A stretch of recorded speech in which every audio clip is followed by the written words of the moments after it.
economy.in-க்கு வரவேற்கிறோம். இந்த podcast Manivannan MP அவர்களால் வழங்கப்படுகிறது. வணக்கம். இந்தியாவின் எதிர்காலம் இது ரொம்பவே ஒரு பெரிய கேள்வி. ஆனா இதுக்கு ஒரே ஒரு பதில தேடுறதுக்கு பதிலா இன்னைக்கு நாம சில வரைபடங்களை பார்க்க போறோம். நம்ம இளம் அரசியல் தலைவர்கள் அவங்க பார்வையில வரைஞ்ச வரைபடங்கள். ஆமா, அவங்க பாதைகள் எங்கெல்லாம் ஒத்துப்போகுது, எங்கெல்லாம் முட்டி மோதுதுன்னு ஒரு ஆழமான பார்வை பார்க்கலாம் வாங்க. சரி, நம்ம கையில இருக்கிற ஆதாரம் India the future is now புத்தகத்தோட சில முக்கிய பகுதிகள். இதுல சசி தரூரோட முன்னுரையோட பல கட்சிகளைச் சேர்ந்த இளம் தலைவர்களோட கட்டுரைகள் இருக்கு. அப்போ நம்ம நோக்கம் இவங்க சொல்ற சவால்கள் என்ன, தீர்வுகள் என்னன்னு ஆராயறது தான். கரெக்ட். அதை ஆழமா அலசி ஆராய போறோம்.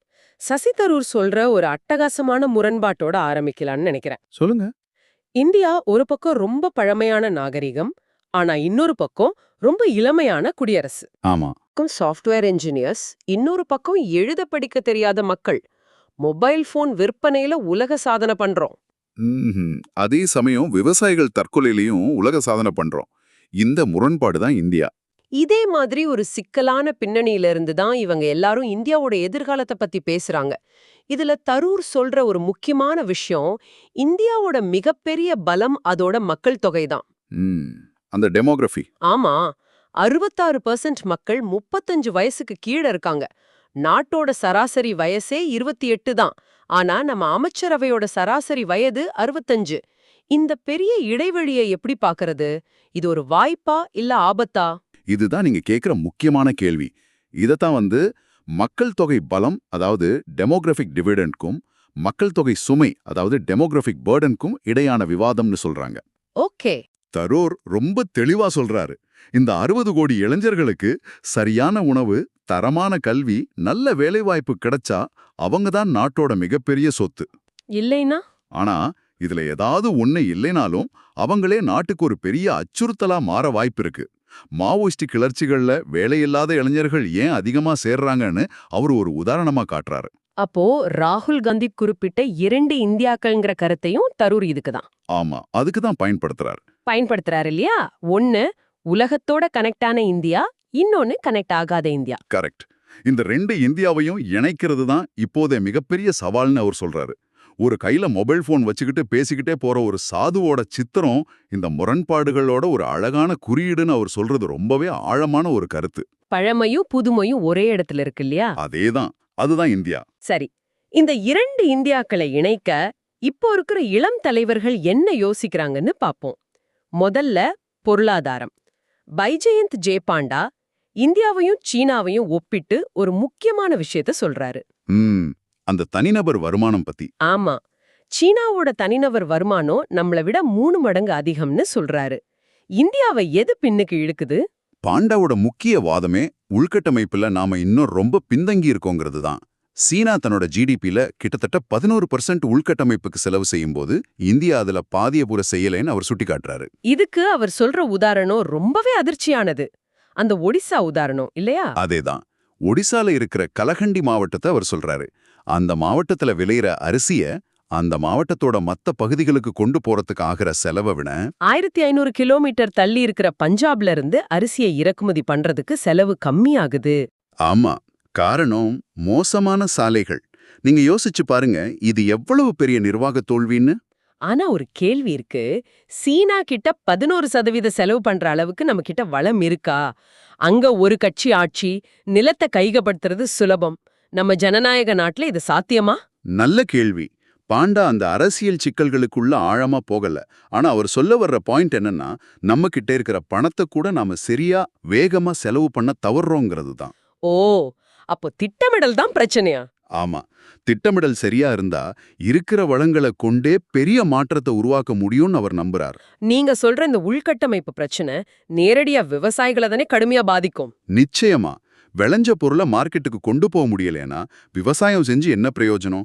இதுதான் ஆனந்தகுமார் ஹெக்டேவோட முக்கியமான கவலைக்கு நம்மள கூட்டிட்டு போகுது. ஆமா, ஜிடிபில விவசாயத்தோட பங்கு குறைஞ்சாலும் இன்னைக்கும் 52% மக்கள் விவசாயத்தை நம்பித்தான் இருக்காங்கன்னு ஹெக்டே சொல்றாரு.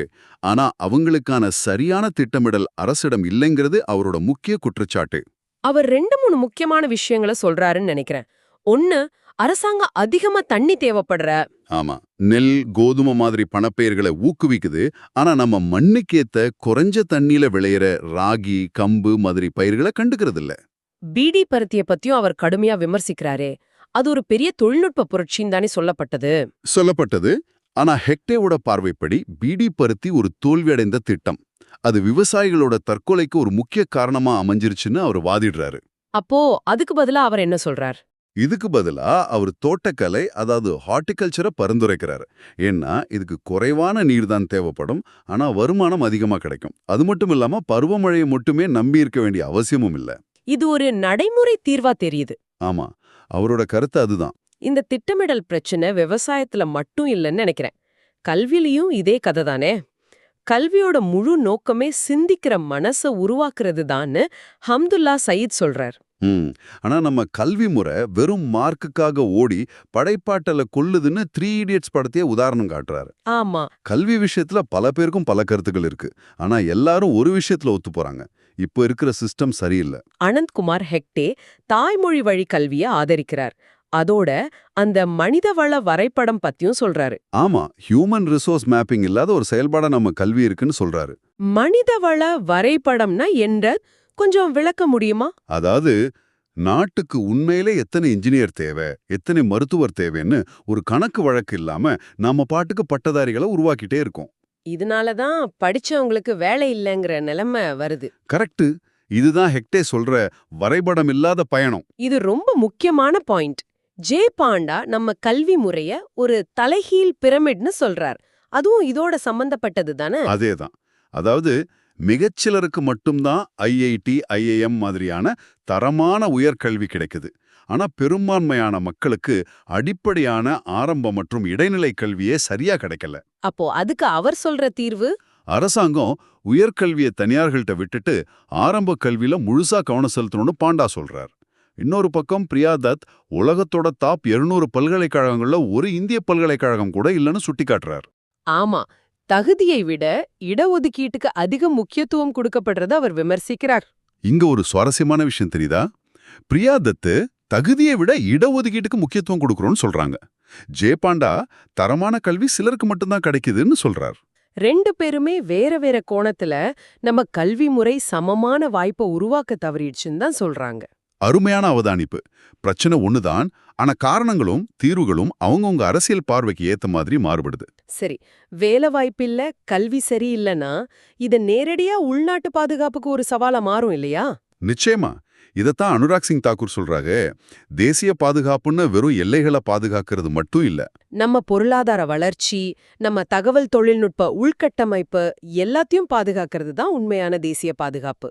ஆமா, அவர் அப்படிதான் வரையறுக்கிறார். அவர் சொல்ற அச்சுறுத்தல்கள்ல சில விஷயங்கள் ரொம்பவே கவனிக்க வேண்டியவை. வெளி அச்சுறுத்தல்கள், உள்நாட்டு அச்சுறுத்தல்கள்னு பிரிக்கிறார். வெளி அச்சுறுத்தல்கள் நமக்கு தெரிஞ்சதுதான். பாகிஸ்தான், சீனா. ஆமா, பாகிஸ்தான் பயங்கரவாதத்தோட மையமா இருக்கிறது, சீனாவோட ஆக்கிரமிப்பு மனப்பான்மை, நேபாளம் வங்கதேசம் வழியா நடக்கிற ஊடுருவல்கள்னு பட்டியலிடுறார். ஆனா உள்நாட்டு அச்சுறுத்தல்கள்ல மாவோயிஸ்ட் பிரச்சனை தான் நாட்டுக்கு மிகப்பெரிய சவால்னு அவர் சொல்றது ரொம்ப முக்கியம். அதோட காவல்துறையில சீர்திருத்தங்கள் தேவைன்னு சொல்றாரு இல்லையா? ஆமா, பயங்கரவாதத்தை எதிர்கொள்ள கடுமையான சட்டங்கள் வேணும்னு வாதிடுறார். இதுல அவர் சொல்ற ஒரு விஷயம் யோசிச்சு பார்த்தா கொஞ்சம் பயமா இருக்கு. அந்த டேட்டா பாதுகாப்பு பத்தின விஷயமா? ஆமா, நம்ம அரசாங்கத்தோட தரவுகளே வெளிநாட்டு நிதி வாங்குற தனியார் டெலிகாம் நெட்வொர்க்குகள் வழியா தான் பயணிக்குது. இது ஒரு பெரிய ஆபத்துன்னு சொல்றார். இது இன்றைய டிஜிட்டல் உலகத்துல நாம எதிர்கொள்ற ஒரு புதிய சவால். சரி, இந்த எல்லா பிரச்சனைகளுக்கும் ஆணிவேர் அரசியல் தானே. அரசியல் களத்துல என்ன நடக்குது? ஊழல் பத்தி எல்லாரும் பேசுறாங்களா?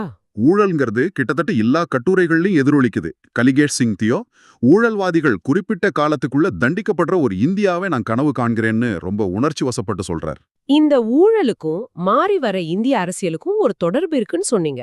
அது எப்படின்னு சொல்றீங்க? அதாவது ஜே பாண்டா இப்போ மெதுவா சாதி அரசியல் மறைஞ்சு வளர்ச்சி, நிர்வாகம் சார்ந்த அரசியல் முன்னுக்கு வருதுன்னு சொல்றார். பீகார், UP தேர்தல்களை இதுக்கு உதாரணமா காட்டுறார். ஓகே.